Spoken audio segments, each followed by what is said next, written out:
Everybody, welcome to the 52 Must-See Movies Before You Die. I'm here with Jeremy Adams, and my name is Jake Maringoni, and we are both going to be talking about one of our favorite films, and that would be the 2001 Donnie Darko. How are you doing, Jeremy?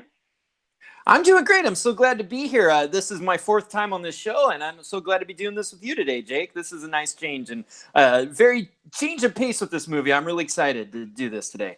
Yes, there's a lot to talk about, and I think this is one of those films where it's one of those where you can watch it so many times and you will discover so many different things about it and with your own interpretations. But we're already jumping ahead of ourselves. So first, let's just go over the basic synopsis. So, Jeremy, do you want to have a go at this mind fuck? I could try to do the basic plot here. So basically, there's a teenager. His name's Donnie, and if I'm not mistaken, one morning there's a jet crash, like a jet engine crashes into his bedroom. And it's like after that, there's a lot of weird things start occurring. I'm sorry, I don't have it up right here, but basically he's going to school and he starts seeing there's a vision that this person talks to him. He calls himself the bunny. It's Frank. I'm sorry, Frank the bunny. Frank yeah, the bunny telling him that in a certain amount of days the world's going to end. If I'm not mistaken, how many days is it? 28 days, 6 hours, 22 minutes, and 12 seconds. Absolutely. Yeah, the whole up is 88. Okay. All right, so that's happening, and then he's going to school. He has is it a physics teacher, science teacher? I'm trying to remember. It depends which one you're talking about. Is it the one that has the fear and love test? There's the book about the philosophy of time travel. The philosophy of time travel. Yes. That's Dr. Monotov. Okay. I'm sorry. I'm trying, but basically, yeah, he has a couple different classes in school, and there's this book that he comes across, the philosophy of time travel, and he's kind of like putting this together with these weird visions that he's having, and then this thing about the end of the world. At the same time, he's trying to date a girl and kind of live, a normal life, but he's, everything's getting strange. And then he starts seeing, what do you call these things? These ripples, these like time ripples that he sees. Is it when, like, because throughout the film, he's taking medication because of his hallucinations, which I guess are real. It's up to debate, but there's like these shimmers that come out of people's stomachs. Like a tentacle, and it's predicting where they're going to be. And there's so many different surreal imagery. It's very, very David Lynch, and obviously he was on this film, and there's just so many like weird sequences where he imagines his school being flooded, and then of course he floods his school.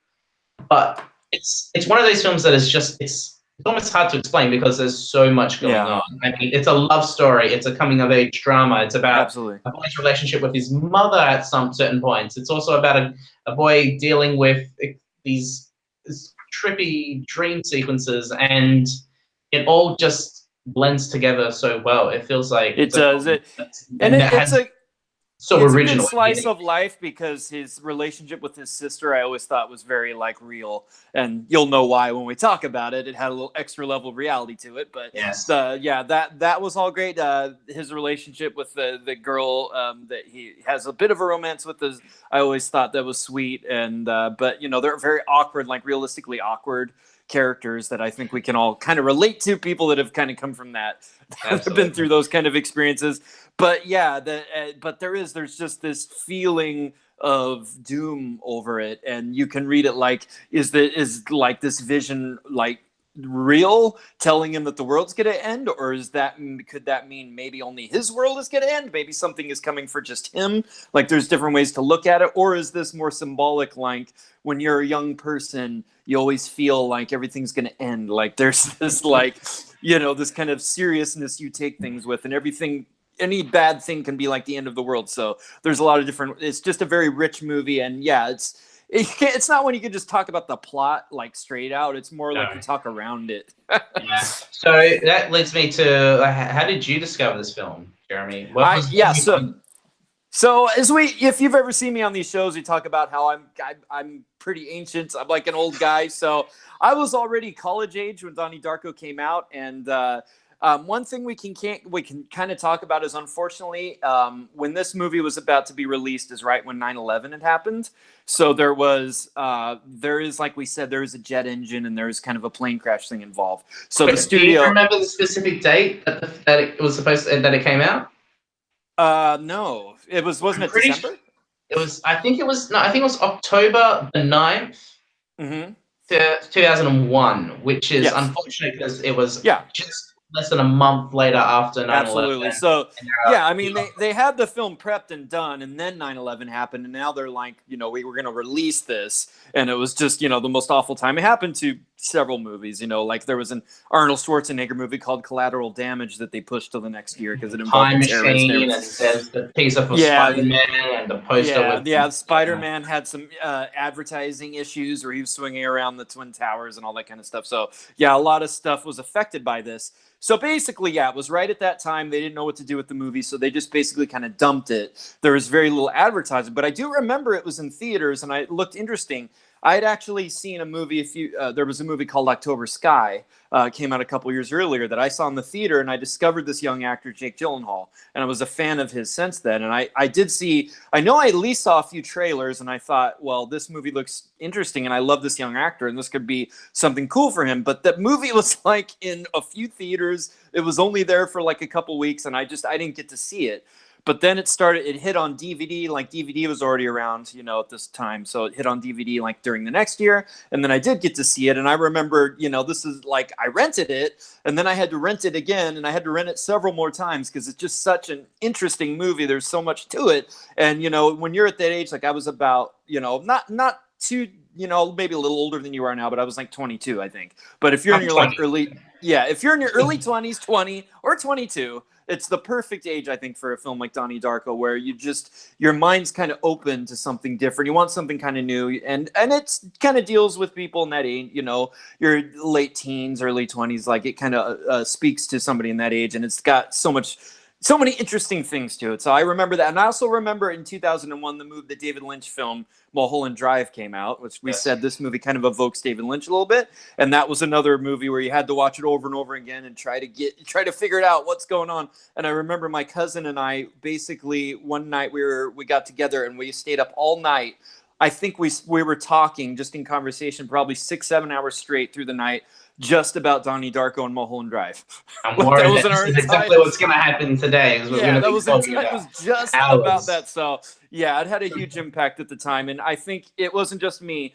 Everyone that saw it at that time on DVD, it hit like a groundswell, and that film just continued. Its legacy has just lived on since then. Yeah. So strangely enough, I had a movie app on my phone, 2013, and it would have an image from the film, and you'd have to try and figure out what the movie was. And it was this one shot of the movie, and it was this scene in the cinema, and it's the shot of Frank, Gretchen, and Donnie just sitting in the movie theater. And I knew it had to be that image. It had to be that image. I had no idea what the movie was, and I had to use all my hints. And I was like, Donnie Darko. I was like, how have I not heard this film? I was 15 at the time, and I know who Jake Gyllenhaal is. He was in Prince of Persia and a couple other films. Back when I was young, that was all I had experienced.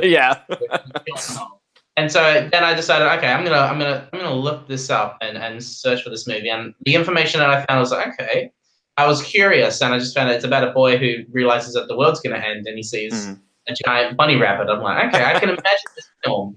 I can imagine it. And so then I got a copy of the film and I watched it, and my mind exploded and then came back and then exploded again, and I could not sleep.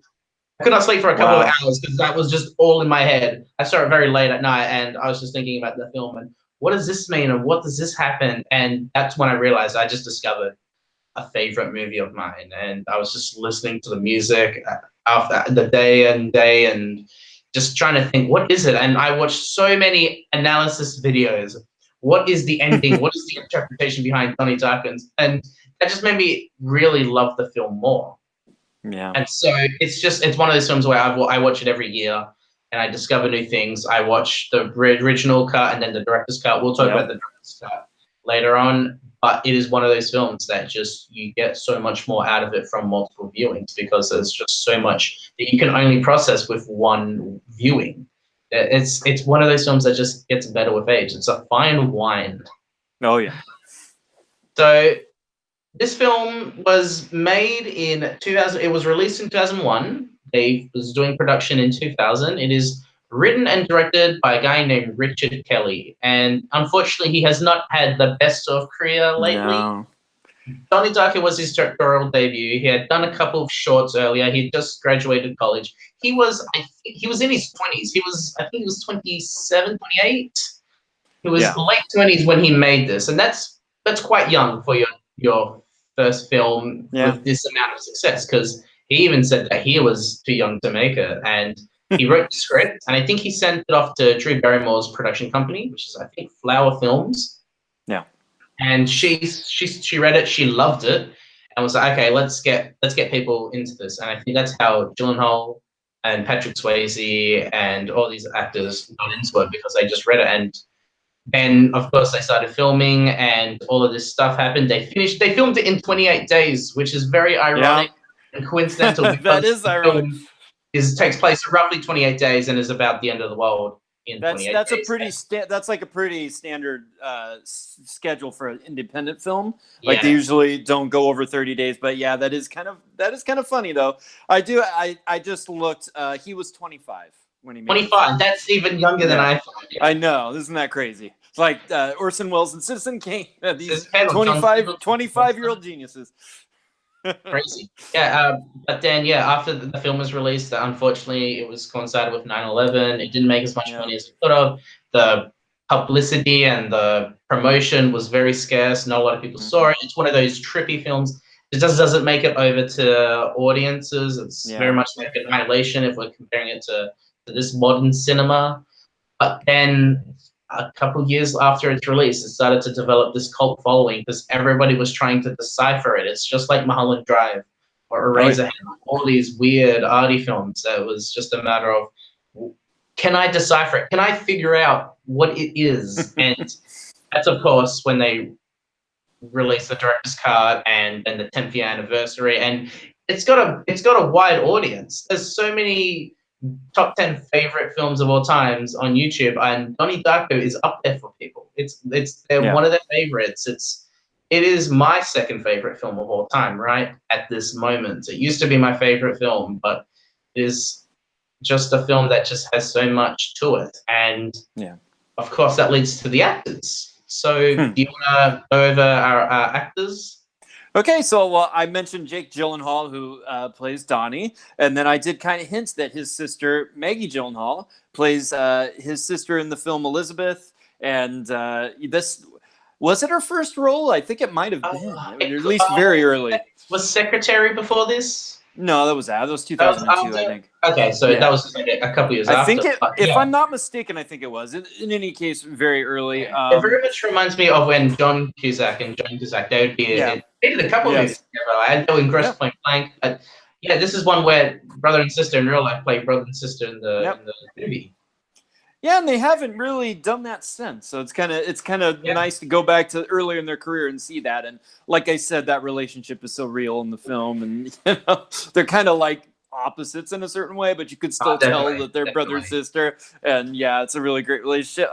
The great actress Mary McDonnell, who you might know from the TV show Battlestar Galactica, or the movie Dances with Wolves. Yeah. Dances with Wolves, yes. She plays his mom, Rose. A kind of an actor, like one of that guys. You don't know his name, but you know his face because he's in a million things. His name is Holmes Osborne. He plays the dad. Yeah, that guy. I remember from that 90s, oh God, that film with Claire Danes and Giovanni Ribisi, that film based off the TV show. What's it called? It's like an action film. Oh, The Mod Squad. The Mod Squad. He's in that.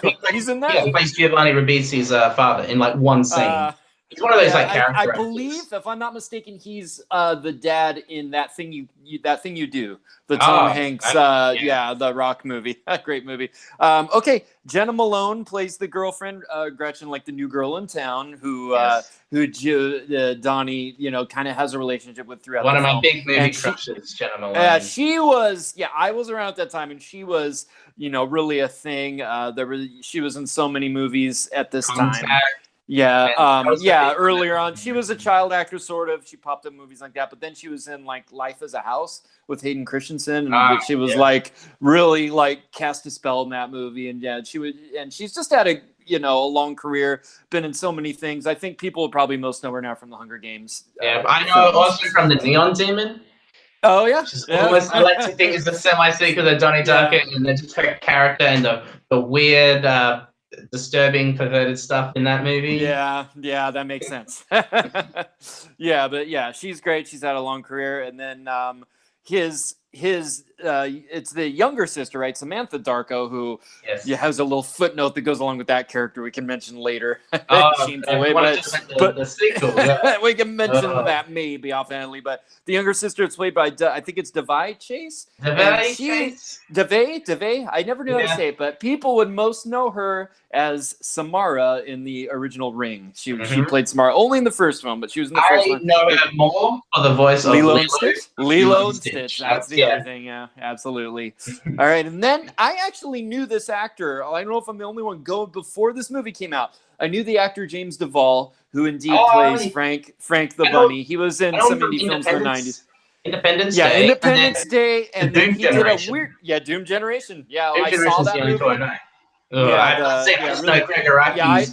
That was a movie that we would like. Teenagers in the 90s would get that movie and we'd watch it and be all because it was a Greg Araki film and it had a lot of edgy taboo content, and if you watch it now it's not, but when you're a teenager in the 90s it seemed really edgy. But he was another actor I knew. And then you've got some great supporting roles. You've got, I think, one of my favorite roles by here, you've got Drew Barrymore, who I'm sorry, what's her teacher's name? She plays the teacher. Yes. No, it's something that's not with P. Yeah, she's the only Pomeroy. Karen Pomeroy. Yes. Pomeroy. Yeah. And then she's actually dating the other teacher, played by Noah Wiley, who was cool. Like ER, the TV show was on at the time, so I thought it was cool that he popped up. Yeah, and he's Monotov. He's the other teacher. And then you've got, as a kind of a weird subplot that kind of runs through the movies, this whole thing with a motivational speaker. So good. It's so it's amazing. Great. It was such a wonderful little thing that kind of fits in. And I feel like it's something even in his other films that Richard Kelly has kind of been like there's this some idea things going on in a lot of his films. And just the idea of somebody being like a motivational speaker and like motivating people, but the way that kind of goes through the movie is really interesting. And that character is Cunningham, Jim Cunningham, played by the great Patrick Swayze. The late great Patrick. Really, people just think of him as whatever, the Dirty Dancing, the Point Break guy, but he really was in some interesting films and gave some really interesting, cool performances, throughout his career. So, I think there was a whole other level to Patrick Swayze that not everyone, is aware of. And then, there's the great actress, character actress Beth Grant shows up in this movie. Another one, you may not know her face, you may not know her name, but she's a big character. I remember watching Species one day, and she's in like one scene, and it's very early in the film, and then she's just a character actor. You know her from just. I believe she's in a couple. Alexander Payne movies, and she just pops up in everything. Yeah. And then early in his career, it's funny when you go back, you see him pop up now and then. A young Seth Rogen in this film. That's a weird thing. And he's kind of I think kind of a bullyish character. A couple of the first scenes he's in, I didn't notice it was him. It was at the very end where I heard that voice. I was like, that's there he is. I think that kind of covers it for the Catherine Ross pops up in there. Oh yes, Elaine. Elaine from The Graduate, and my favorite. My favorite is Butch Cassidy and the Sundance Kid. Of course, yeah. But anyone there I missed? It's a really deep cast. Yeah, I'm seeing Ashley Tisdale. The she pops up in there. She's in one scene during the motivational when motivational speaker Jim Cunningham is in the theater, and she's asking about her cousin who's fat and just about to help her out. And I'm like, what? I think I went to, when I saw it, I didn't even know that was her on my first or second watch. I was my third, and when I noticed High School Musical, right? Am I not crazy? High School Musical, Sweet Life. This is as a millennial who grew up in the 2000s. I was like, I knew I watched. Oh, of course. Stuff, so I knew when that was I was like, actually, oh my god. And I'm seeing like there's so many people. It's like I'm seeing the actor Fran Kranz is in there. Who, if you're a Joss Whedon fan, you would know him. He's a big deal in the Joss Whedon's verse. He was in the TV show Dollhouse and Cabin in the Woods and a few other things. So just so many people popped up in this movie. I'm trying to remember his name. It's Alex Greenwald, who is, I believe, the lead singer to Phantom Planet. Oh, really? The Jason Schwartzman band. The Jason Very cool. Schwartzman band. They all know is that California song. That's the main thing to their city. But Alex, he plays Seth Devlin, which is very funny because his name very much is like Devil. He plays the head bully and gives a lot of shit to Donnie. But him, which I always find funny, is that Gyllenhaal and Alex Greenwald, they're really good friends, and they were like big friends before the film. So I just find that very interesting. That's just about it. But it's one of those films where you don't look at it for the cast and how well everyone is, but it is so brilliantly cast that you just don't think about it. Everybody fits their character, and absolutely it adds to the film and everyone and how they work. And it's just funny to see like people who had just started in the film industry, like Ashley Tisdale and Seth Rogen and even Gyllenhaal and Jena Malone, and how they've just now that they're A-list actors and all the stuff that they've been doing. Yeah, and I think like there was a period of time when people weren't giving a lot of respect to Jake Gyllenhaal. Like he did, maybe had a stretch of movies like you mentioned Prince of Persia and stuff where he wasn't quite getting the serious acclaim at certain times. I mean, but you go back to this film and like October Sky, and man, this guy was talented like from the beginning. And if you follow through his career with things like Brokeback Mountain and Nightcrawler, you see what talent, what drive, and this guy always had. And I would put Donnie, even though it was at the beginning, I would put it right up there. It's up there. It's such a great performance from a young actor for sure. That maybe it doesn't. When people talk about the great performances by young actors, maybe it doesn't come up as much as it should. It really is amazing.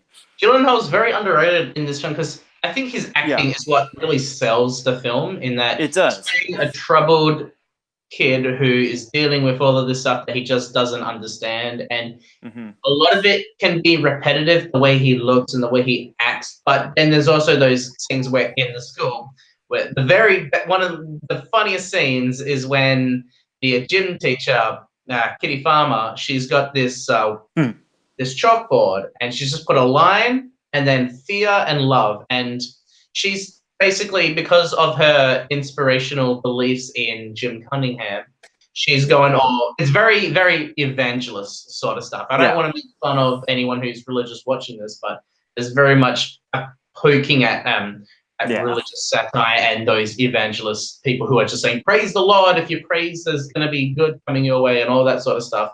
But she's giving all of these situations to the students, and they have to put what they think the situation is on the line, whether it is a fear or love. And it's like this character finds $200 in a wallet on the street, but there's no one around, so she takes the money. Is that fear or love? And Donnie just sees straight through the bullshit, and it's like you can't just put the whole sum of human emotions, the whole spectrum, and just lump it into two categories. And of course, there's the best scene where Donnie gets in trouble, of course, because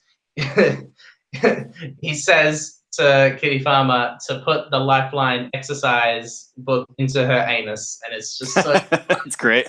And even Donnie's dad has a little chuckle, and it's great because that's kind of one of the biggest themes of the film is the complexity of life, and how certain people who try to explain or who try to make it understandable for people so they can feel important, but are those people who just know that you can never explain how life is because it's just too complex, which is very much like the film itself.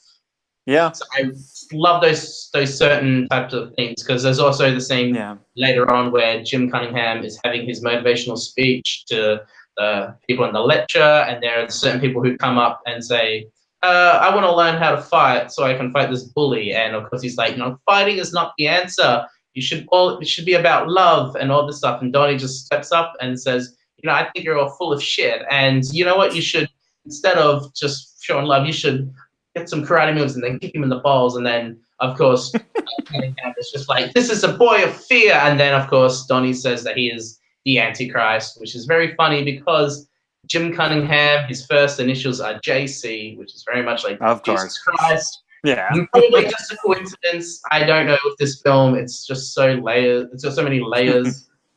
And yeah, it's just, I think Patrick Swayze is one of the best parts of this film, one of the best characters. Yeah, he's great. Because he's an evangelist who's just got his own set of beliefs. And then, of course, later on, Donnie burns his house.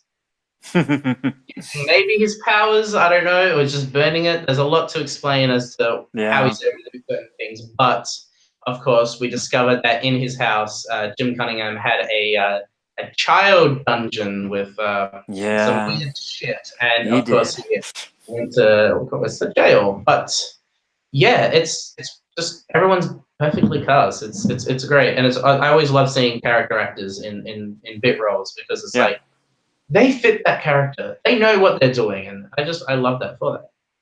Yeah, and like independent directors can take an actor like Drew Barrymore or somebody like that and give them something else to play, and I always love seeing that. So yeah. I forgot about Drew Barrymore because at the time she had done earlier, of course, E.T., and then I think she was in Altered States. And then, of course, she kind of had a bit of a gap because I think she had her own life. But she had come back in the 90s, and I think she's never been kissed at this point. Writing a bunch of romantic comedies and writing in Cars with Boys was like the. And of course, she became this big executive producer. She did the Charlie's Angels films. Yeah, she started. Yeah, this was cool. It was just a few scenes, and it was a different kind of character, and it's just great how independent directors, can do that with actors and things. Yeah. Now, this is something I would like to talk about: is the music, the music choices. Because we can talk about there's the original score by Michael Andrews, and all of it is perfect. It's very ambient. It's got that. It doesn't feel 80s, and I think that's what kind of makes it work. It's very timeless, and I love every piece of music, from the Artifact and the Living to the Manipulated Dead to the opening, the Carpathian Ridge, and then, of course, For Whom the Bells Toll at the end. That's one of my favorite pieces ever. It's just so melancholy. And that's such something we're used to now. I think that kind of score has become more prevalent, but back then, it was a little more ambitious to have a score like that. I don't think there had been some movies, there were some synthy soundtracks and stuff in the 80s, some stuff in the 90s, but this movie, when you go back, it doesn't feel like a movie from that era for me. That score really feels like something you would get more now. So I think that really gives it, something more. Makes it maybe, like you said, that timeless quality. But also with the music, we have the soundtrack, the songs. We have Head Over Heels. We have The Killing Moon. We have the rendition of Tears for Fears. Is it Tears for Fears? Mad World. Yeah, Mad World. Yes. Which is, of course, the big song that everybody looks at when it comes to Donnie Darko. It popularized.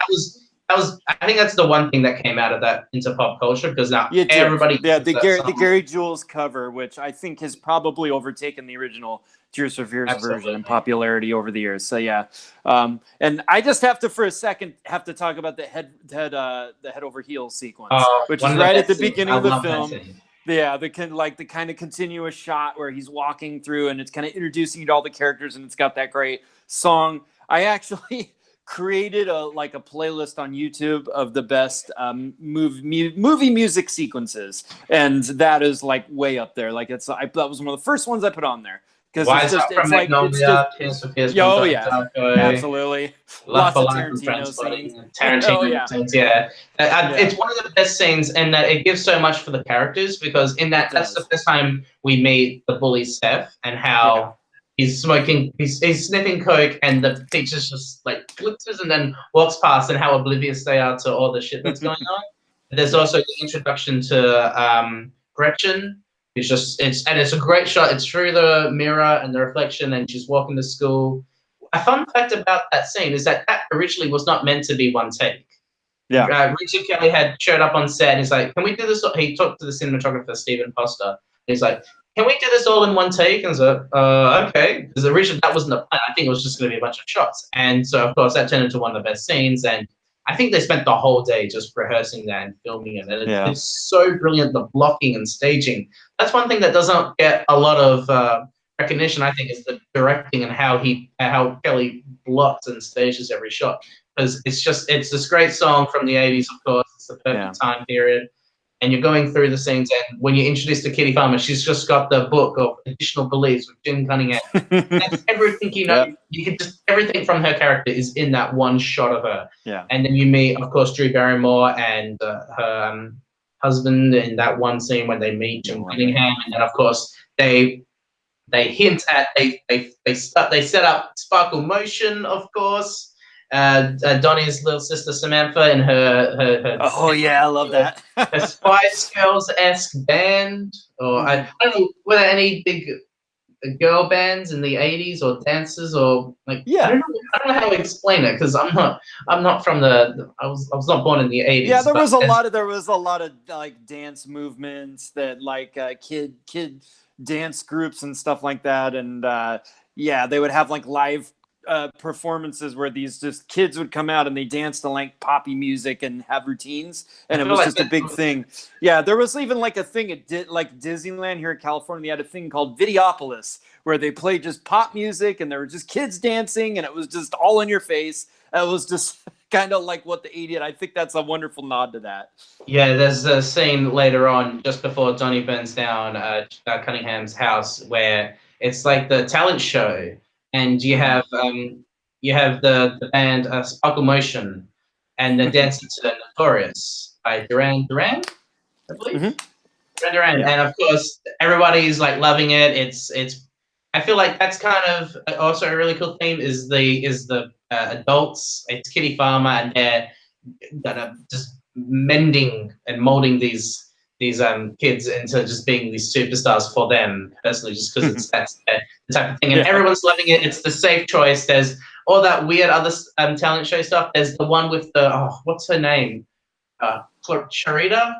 She's just dancing and doing this like very poetic kind of dance, and everyone's just like get off the stage. And of course, it didn't get as much recognition, but of course, Sparkle Motion, Notorious. That's the one that gets everyone cheering. So I always find that really funny. Is just the way people see music and what they find as talent, because the basic choreography is very basic. And I just laugh at that sort of stuff. So then of course there's I think that's really I can't really think of any other pieces of music that gets played throughout the film. Yeah, there's just a lot of great 80s stuff. There's Never Tear Us Apart by NXS.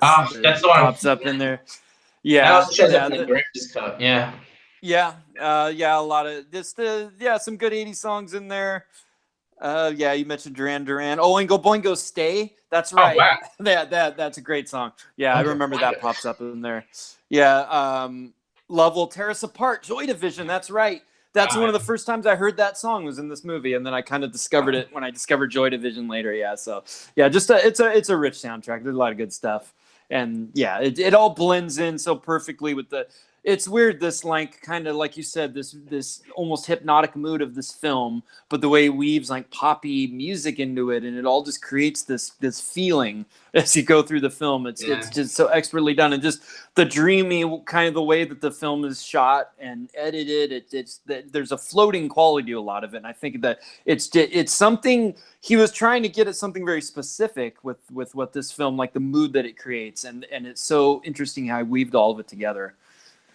Absolutely, yeah. It's a good blend of ambient, timeless music, and then of course the 80s to remind you that this film takes place in the 80s. So then, of course, leads us to there's so many great scenes in the movie. There's of course when Donnie and Gretchen they first have their talk because the school is flooded by Donnie And of course, they get out of going to school, and then of course that's when they both decide to hang out, and of course it leads to a relationship where they both go to see Evil Dead in the cinema, which of course leads to Gretchen falling asleep, Shame on her, Evil Dead's great, and then of course meeting Frank. And this is when we finally have our conversation with Frank, because early on there are scenes with him. Yeah. Him telling him about the world and telling him to flood because it's throughout the film it's Frank telling Donnie to flood the school, to burn the house down, to do all these certain stuff because he's trying to well save the world, as I guess is supposed to happen. Well, that's one interpretation, but we'll talk about that later. And of course Frank is telling him that Donnie's saying, "Why do you wear that stupid rabbit suit?" Yeah. And one of my favorite lines in film history, it's just Frank turns and then says, "Why are you wearing that stupid man suit?" And I'm just like, what? It's both just a take on him making fun of his bunny rabbit costume, and also just implying that are we just shells? I don't know why I interpreted it as that, but I just found that very interesting. It's like, are we just man suits, or what is us? I personally would tie it into, again, what I was talking about with it being this age. You're like your late teens or early 20s. You're trying to find your identity. Like, who are you really? And you're starting to like think about things like, we have like concepts about what reality is and who we are. Where we are told all the stuff that we're people, we're men, we're this and we're that, and like the movie hints on religion, all these concepts. But you get to an age, when you start questioning all of that and what is my identity, what is reality itself, that's kind of the age at which you really start discovering for yourself and digging into these things. And I think that's perfect that Donnie's kind of at that age, that Richard Kelly was kind of coming from that age. I think it really gets at that. And that's why I think, when you are that age, a movie resonates with you even more. And I think that scene kind of even taps into that theme. Absolutely, yeah. Well, that of course leads us to the themes and interpretations of this film, because it's very, very interesting, and it has so much going on. What do you get any sort of ideas what the film is trying to represent, or what is your interpretation throughout the film? What happens and how and why? I don't know that I ever really came to a concrete, like, I for some reason with movies like this, I'd rather not say, well, sometimes I do, sometimes I don't try to actually construct what happened or what like, I like to kind of dwell on the mystery a little bit sometimes, but I always did think like, there is sort of a time loop going on. I think that there is sort of a loop going on. And then I do think that, maybe this loop that he gets into, this thing that he does prevent something worse, and maybe it's like, maybe there is a theme there of, our lives, what choices we make, like even things that seem incidental in our lives may actually mean something that we don't see that's bigger. Like maybe where we drive in our car or what we do actually can, if we didn't do that, like something really bad could happen or something different could happen. And I feel like there's that kind of thing in this movie, like he's trying to figure, like he's got this sense of doom, he knows that something's going on, there's these weird things, but he does things throughout the movie he feels compelled to do, that he feels he has to do. And maybe there is something to that. Maybe there is something bigger beyond just what he does or what any of us does. Maybe there are bigger ripples. It's kind of like the main thing that I got from it. Yeah, because early on in the film where he's in bed and he gets up and it's Frank kind of getting him to go out of the house, and he takes him to a golf course, and that's where Frank tells him that the world is going to end in 28 days. And just after he tells him that the world's going to end, you got the jet engine that just crashes into his house, and if it wasn't for Frank, he would have died. Yeah. And that's when there's all these ideas of, was it Donnie was Donnie supposed to die in order for the world to end? And what is Frank doing? Is there a reason behind Frank? Because later on in the film, Donnie steals his dad's gun because the tentacle, there's a weird tentacle that predicts where people are going, and people are following that tentacle, and they can't see it except Donnie can. So when he sees a tentacle come out of him and he follows it, what is determining him to find the gun, because it leads him to the gun. Because originally he wasn't going to go there, because he's only going where the tentacle is going. The tentacle is predicting its movement, so it's like shh, what's going on? How is this even possible? Yeah, and then also like the idea of free will. Like, do we decide what we're gonna do, or is there some is fate or something, or these other forces we don't see actually kind of guiding what we do? It also, yeah, or just forces we don't see that are propelling us that we don't even know. Like that, it kind of taps into that too. Yeah, it gets even crazier because later on, Donnie has the gun still, and unfortunately, Gretchen gets run over by a car. There's a bit of a scruffle with the bully Seth, and then the driver comes out, and it's a guy dressed in the exact same bunny costume as Frank, and it looks just like Frank from the earlier scene in the cinema, and you're like, what? It's actually him. So of course Donnie does the irrational thing, and because of running over Gretchen, he shoots him exactly in the eye, which is the exact same place that Frank had the bleeding eye in the cinema scene. So that's when it made me realize that maybe Frank is created in that moment after his death, and he's able to travel back in time, and he decides, well, I gotta put these certain things in situations and in place. So that also adds to the element of what is real, is there freedom to what these characters are making, or is everything determined by a higher power? And of course, does the past like bleed into the future? Does it all like bleed back and forth like in a loop? Like I don't. Yeah, and then Donnie realizes that in order to save Gretchen, he has to go back in time. And I think because Donnie had caused all of these situations, like flooding the school, burning the house, and all that certain stuff, he decides to. Of course, we're going to get into the ending. So, spoiler alert! If you haven't seen it, go see it. You shouldn't be watching this if you have never seen Donnie Darko. You should absolutely go see it. It's amazing. The ending. Donnie laughs in bed. He goes to sleep, and the jet engine crashes. Yeah. So it all comes full circle, and we end where it began. Donnie is dead. His family is moaning, and of course, that's when Gretchen arrives. Yeah. Gretchen arrives on the bike, and then when the neighbor kid's like, "Did you know him?" She's like, "No," because of course she's got there. They never met, and then something really weird. Gretchen waves at Donnie's mom, and she waves back, and it's almost as if she knows her, but she doesn't. So, is there bleeding information, memories? Because early on, with one of the best, I keep saying this, but one of the best sequences in the movie. So great, course, so many. There's so many. Yeah, there's the Mad World segment where Donnie's just been hit by the jet engine, and people start waking up, and it's played to the Mad World, and the camera's just panning over certain people. So it's showing this therapist, and she wakes up, and it's almost as if she's realizing what has happened. And of course, it leads to these science teacher, Dr. Monotov. He's waking up and he's questioning everything, and then of course he goes to Jim Cunningham, and he's crying, and he's all like devastated. And is that because he realizes that he'll get captured? It's memories are linking to their future lives, and they're realizing all the situations that are happening, and it's kind of cathartic because Donnie's mother wakes up, and throughout the film, this is one of the best things I like about it is the relationship between Donnie and his mom, because it's very hinted on earlier in the film that Donnie kind of detests his mom, or just is very about her, because teenage stuff.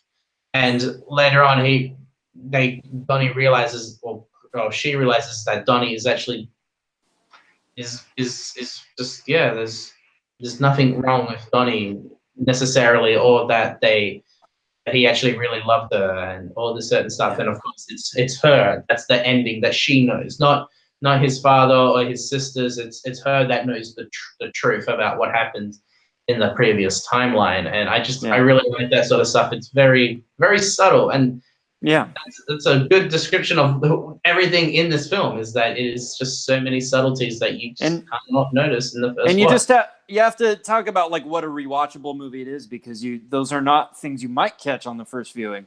Like and because it isn't like a linear sort of ABC plot.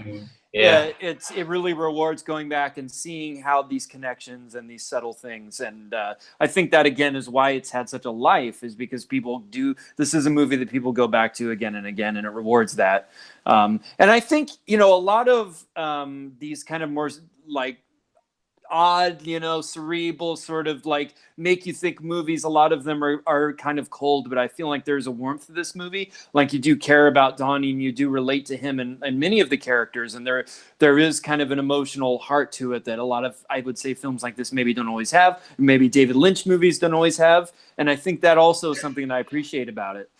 Yeah, David Lynch films have the same complexity, maybe even more so than Donnie Darko, but they don't have that human side. I mean, I love certain David Lynch films, but me too. Other than maybe Elephant Man, there's very few humanity in his film. And of course, it may be intentional because they're really dark, but sometimes there's just really no humanity to it.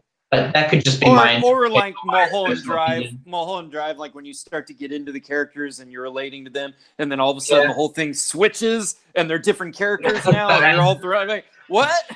you totally lose the whole emotional thread. So this movie, like there is a lot of odd stuff and time ripples and all this stuff, but you're still following this character, relating to him, and you're very kind of emotional with what ultimately does happen. Yes. And it all has a purpose. That's one thing I really like about Donnie, is that although it may not make sense on the first watch, or it just won't make sense to you at all, there is at least a meaning and a reason behind it. It's not just adding whatever and seeing if it will work. It's every step, every part of this movie is planned and well thought, and I think that's why Richard Kelly it's one of the best directorial debuts of all time. And I absolutely love this film. It's unfortunate because I just want to go just a couple of things before we finish. After Donnie Darko, Richard Kelly made a film that very interesting, Southland Tales. Yeah, which. I saw that without knowing it was Kelly. Without knowing it was the same director as Donnie Darko, so I just went and thinking, okay, I'm gonna watch this really trippy film. I know The Rock's in it. I know Sean William Scott's in it. Let's see what this is all about. And I think it's a good, like, I know there are fans of this movie. And I know a lot of people really really like it, but it's so weird. It's I don't know if a lot of people like it. I know it might have a few defenders. But it got a lot of hate at the time. At the time, it got so much hate. I think the only thing I really like about the film is the score by Moby. I think Moby's one of my favorite artists, and I really like his music. But other than that, I think such a weird ass film, and it also has the whole Jesus stuff in it, and there's it's about American politics, and it's a satire on that, which Donnie Darko very subtly looks at as well, and the whole George W. Bush against who's the Gore. Was it no, in Southland Tales. No, that would have been that would have been Dukakis. Dukakis, yes. Because I was in the 80s. Dukakis, in the 80s. Very subtly hints at the American politics, and that in Southland Tales, it's almost the whole film, and it looks at all a lot about that, like the surveillances and all of this stuff, and the Patriot Act, and it looks at what America would have been if there were bombs set on America and all this sort of stuff, and it gets weird, and it's about time travel and the end of the world, which is very similar to what Donnie Darko is. And then there's a film I haven't even seen this movie. It's the film with The Box. The Box, yes. Which, if I'm not mistaken, I haven't seen the movie either, but I'm not mistaken, it has the time ripple things in it. It has that imagery. It does. It's about a box that if you press the button, someone dies. And I don't know how the time ripple stuff comes in. I don't know how the time ripple stuff comes into that plot, but apparently it does. So it's interesting how that he's still like kind of interested in the same things throughout his career. The one other thing I have to throw out there for Richard Kelly is he actually wrote the screenplay for Domino, the Tony Scott film. Yeah, the Tony Scott film. Which I actually kind of like that movie. And I actually, when Tony Scott died, I heard a really awesome interview with both Quentin Tarantino and Richard Kelly talking about working with Tony Scott and writing for him. So that's a weird film for Kelly. It's a weird making film, a time travel existential coming of age drama to a film about a real life bounty hunter, and there is a part in the movie where they all trip on mescaline though, and it gets really that's the one moment where I might be maybe this is Kelly. And then of course Kelly, after The Box hasn't made a film, he's only made 3 feature-length films. It's unfortunate because I really love Donnie Darko, and I would love to see more films. Not necessarily like it, but in the influence or I won't say style, but I want him to make trippy, convoluted existential dramas, and I don't know. I think maybe he peaked too early. That may be the problem, because I mean, he's kind of on a lot of those lists you see of like one hit wonder directors. Like they hit it out of the park, and then they were never able to capture that again. But we've seen some amazing comebacks. I mean, even M. Night Shyamalan has kind of made a comeback of sorts. It can happen, and you got to hold out hope that maybe another story will come to him that works in that same way. So I always hold out hope. Okay, I think we should just almost, before we wrap up, there's just a couple of things. Also, let's just talk quickly about the director's cut. You have not seen the director's cut. I haven't seen it. I remember when it came out in 2004, and a lot of people talking about it. It actually played in the theaters. I do remember that. It did. Yeah. I saw it. That was the first version of Donnie Darko I saw, and I liked it, and I think I really, really liked it more than the original cut when I was young.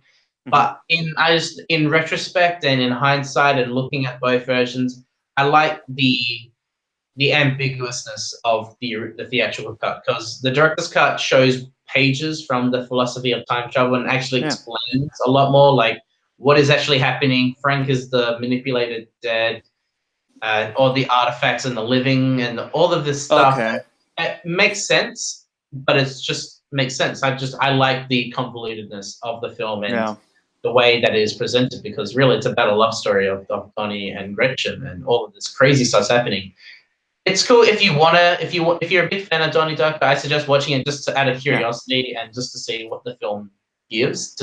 Because there's also other scenes added on, and those are cool, but I can see why they were cut. But if you want us to see another version of Donnie Darko, I'd say absolutely go check it out.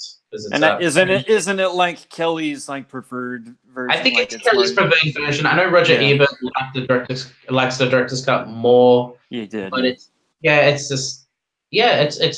personal preference. I like the original. I like the theatrical cut more now, but when I was young, I liked the director's cut. I just personally have never really loved it when they explain, in a movie like this where they start explaining stuff more, like the mechanics of stuff. I don't feel like it really adds to it. If you take, for example, the TV show Lost, when it was mysterious, it was great. When they started trying to give you explanations on stuff, all it did was kind of muddy the waters more. Yeah. So that's just kind of how I've kind of looked at stuff like that. But I will finally get to it one of these days and see the differences. One film I would not suggest watching is Esther. Yeah, I hinted at it. Yes, they brought her back. I guess if a film gets popular and well loved, it gets a sequel. I can't remember who did it. Chris something, but this film came out in 2009. It is a sequel, and it is very, very bad. It stars the guy from Twilight. It stars the girl from Step Up 2, which I'm surprised I even know that. And it takes place 9 years later, and Samantha is now the same age as Donnie, or a little older, or around the same age, and she's experiencing weird stuff going on in her life. Her and her best friend go to this town out in the I don't know where it is, but it's this rural town, and there's crazy religious people. One of them is played by the girl from Saved by the Bell and Showgirls. From Showgirls, yeah. Yes. That would be Elizabeth Berkley, of course. Elizabeth Berkley. She's in the film, and she plays a religious nut.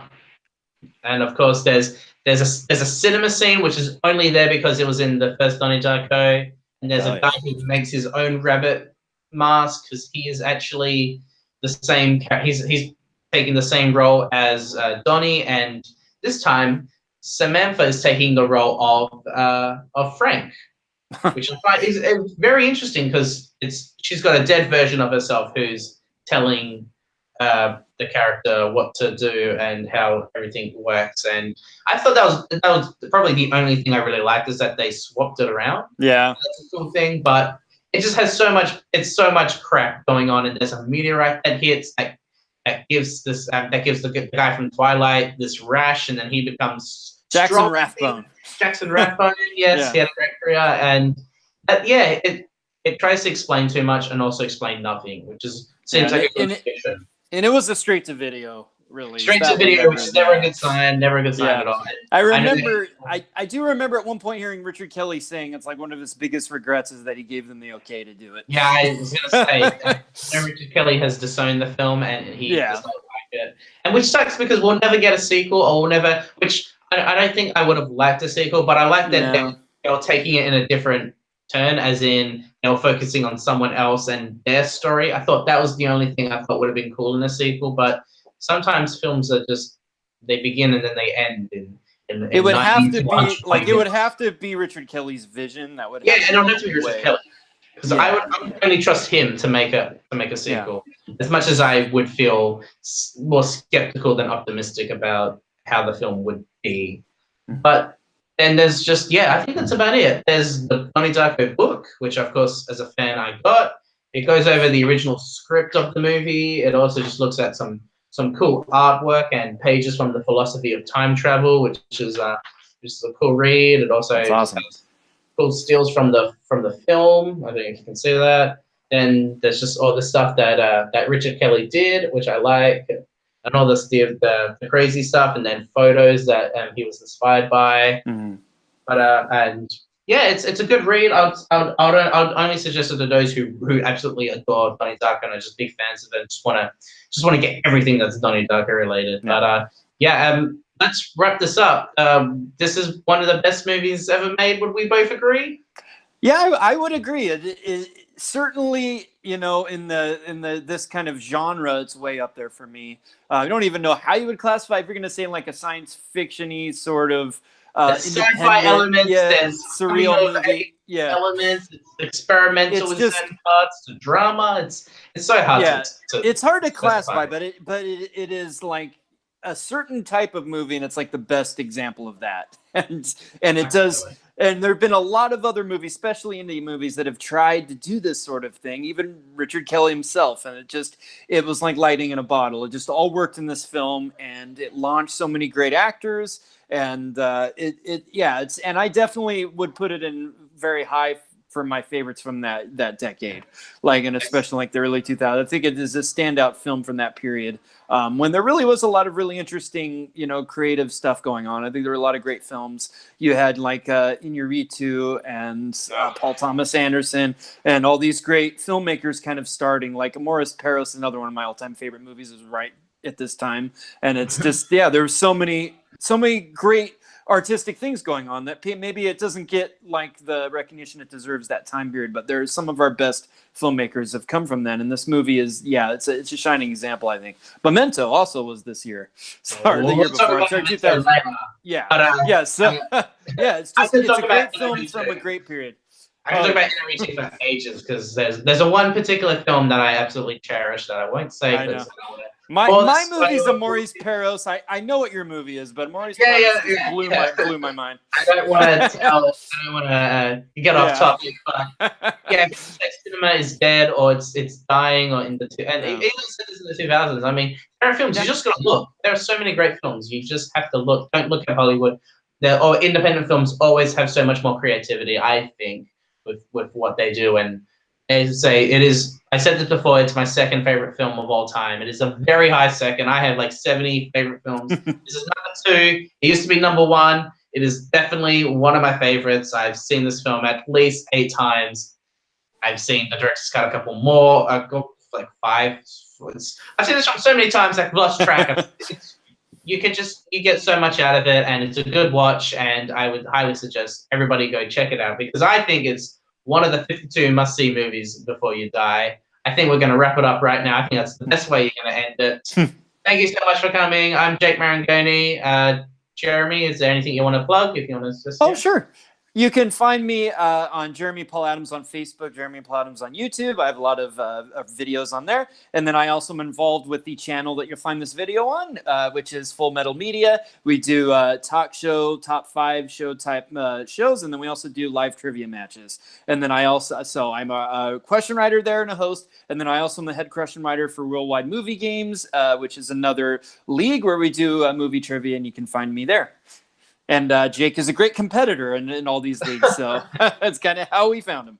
Yes. My name's Jake Marangoni. You can find me on Twitter at Pretentious Hack. The P and the H are caps. I'm also on Facebook at Jake Marangoni. If you want to be friends and talk about movies, I'd love to. I'm also on the Jack of All Trivia Facebook channel, where we battle in movie trivia. Yep. I love that. That's one of my favorite things to do. You can also find this episode on Full Metal Media. I'm pretty sure we're moving channels or already have at this point, but yes, you'll see us there. Thank you so much, Jeremy. I hope you had a good time. I sure did. Cool, and I think that's about it. Take care, and we'll see you in the next episode.